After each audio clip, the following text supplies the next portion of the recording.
کفر اور شرک سے بچنا کہ کفر اور شرک جو ہے وہ کیا ہے، کن باتوں سے جو ہے کفر ہو جاتا ہے، کن باتوں سے شرک ہو جاتا ہے، تو اس کی وضاحت کی جاتی ہے مختصر۔ تو اگر پسند آ جائے تو آگے شیئر کر دیں اور کمنٹ میں بتا دیں کہ ٹھیک ہے، اگر کوئی غلطی ہو جائے تو بتا دیا کریں۔ تو کفر اور شرک باتوں کا بیان کیا جاتا ہے۔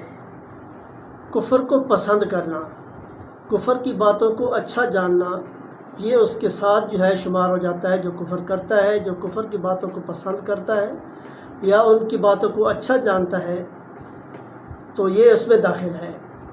کسی دوسرے سے کفر کی کوئی بات کرانا، کوئی ایسی بات کر دے جس سے وہ کفر اختیار کر لے، کافر ہو جائے، یا اس کی ایسی بات کہہ دی جو کافر کہتے ہیں، تو یہ بھی اس میں شمار ہے۔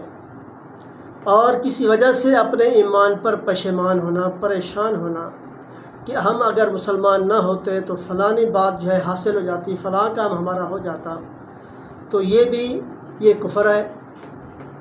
تو اور اس کے اندر فرمایا گیا کہ اولاد وغیرہ مر جانے پر رنج کرنا، یعنی رنج میں اس قسم کی باتیں کہنا کہ خدا کو بس اسی کو ہی مارنا تھا، دنیا بھر میں مارنے کے لیے بس یہی تھا، تو یہ کفریہ کلمے ہیں۔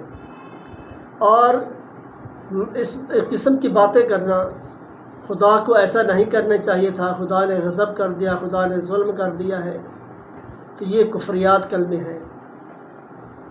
اللہ اور اس کے رسول صلی اللہ علیہ وسلم کے کسی حکم کو برا سمجھنا، اس میں عیب نکالنا، یا کسی نبی یا فرشتے کی حقارت کرنا، ان میں عیب نکالنا، تو یہ سب جو ہے کفریات میں شامل ہے۔